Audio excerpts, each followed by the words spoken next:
Welcome everyone to another episode of Tutorial Tuesday. It is week 17, 2020.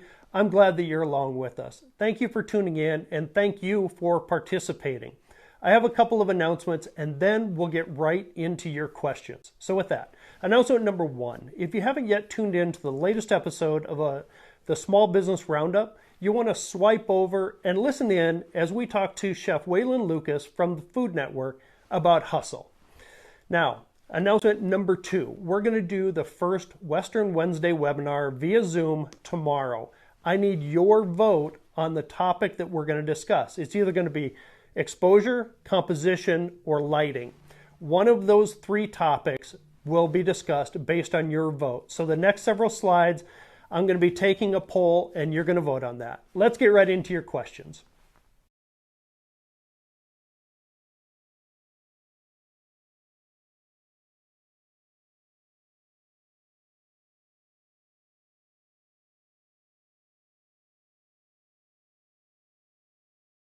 This first question comes in from Holly. Holly, thank you for participating.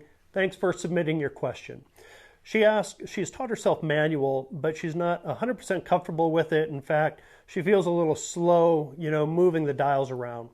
In that case, what I would recommend to you is find a certain period of time within branding, whether that's covering groundwork or covering the ropers. Take some time and explore that manual. Get comfortable moving the shutter and the aperture around, more likely the shutter. But if you're not comfortable as you're moving around, just put it over into aperture priority and let the camera figure out what the shutter speed should be. I hope that helps you. Thank you for participating. This next question comes in from Bernice over in France. Thank you for tuning in and participating. She asked, what are my thoughts on websites and social media? And to be honest with you, I'm not a transactional photographer. In other words, yes, I sell prints and albums and things like that, but it's not a majority of my business. So over the last decade plus, I've viewed my website as more of a parking place. If you want to see my static work, visit that. You can see the About Me and everything there. But as far as my social media platforms go, and not just Instagram, but Vero, YouPick, all these other platforms that I'm on, I use that as a living portfolio. So I hope that helps you. Well, I can tell you right now that all my clients feels like a big goose egg, but that's not it, because I had an amazing shoot with Annie and her husband Ethan the other night, and it was amazing. Thank you guys for supporting me. Now, let's talk about this. The number one thing over the last decade plus, 12 years, that I can point to getting clients is networking. That's shaking hands, that's getting out, that's joining groups and things like that.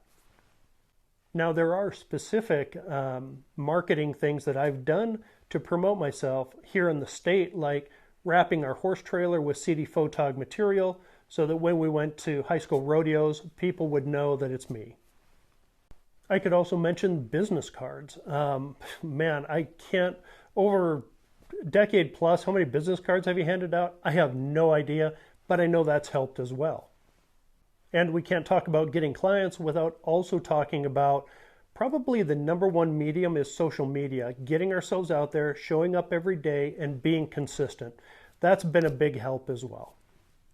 As it turns out, being a photographer, much like that iceberg metaphor, is we're in studio 70 to 75% of the time, and we're out shooting 20 to 25% of the time. So my favorite exercise, as far as a favorite workout, being in the studio so much, it's actually walking. I do a lot of walking. My wife and I both do a ton of walking, especially with her job. So that gets me out of studio. Really good question here. Thank you for asking it. I'm going to show you my camera bag. I actually downsized from a bigger camera bag to be a little bit more convenient to fit in the airplane.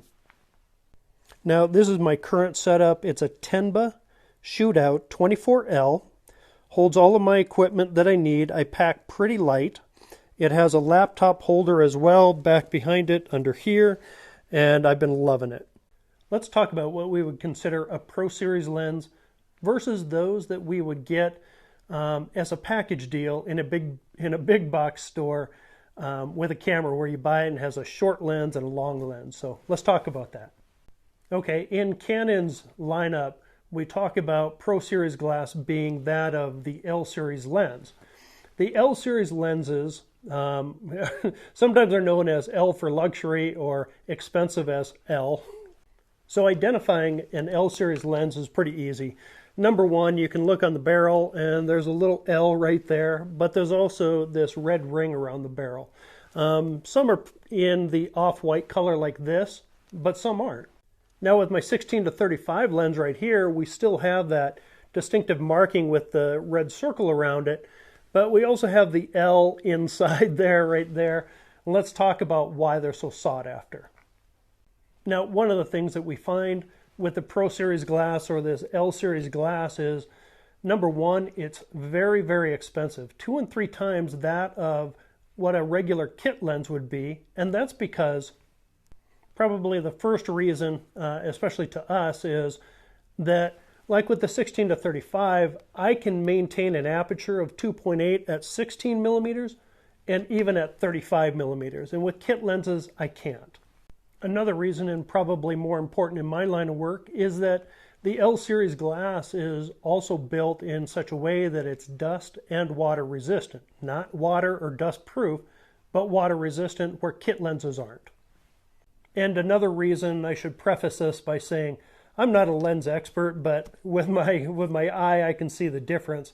The build quality of these lenses is such that it provides a superior image quality. Advice for transitioning your photography hobby to a business. Yeah, I can think of 3 things off the top of my head, and let's talk about those. The number one thing, have a strong support system in place. For me, that's my wife. We balance each other out very well that way. We're both business owners, we're both self-employed, and we bounce things off one another, and we're honest about it too. The next thing is this.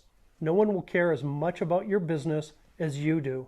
You will be the sole cheerleader. You will be the person that has to motivate yourself to get out the door, to shake hands, to show up every day. The final thing here, manage expectations. And what I mean by that is when you move into the space where you're doing this for a living, people have expectations on you and you have to live up to those. That is a hobbyist killer right there. I'll actually add one more thing here, and that is don't lose your passion for photography. Find that thing that you thoroughly enjoy shooting and do it over and over and over again. Hey there, thanks for stopping in and saying hi. I appreciate it.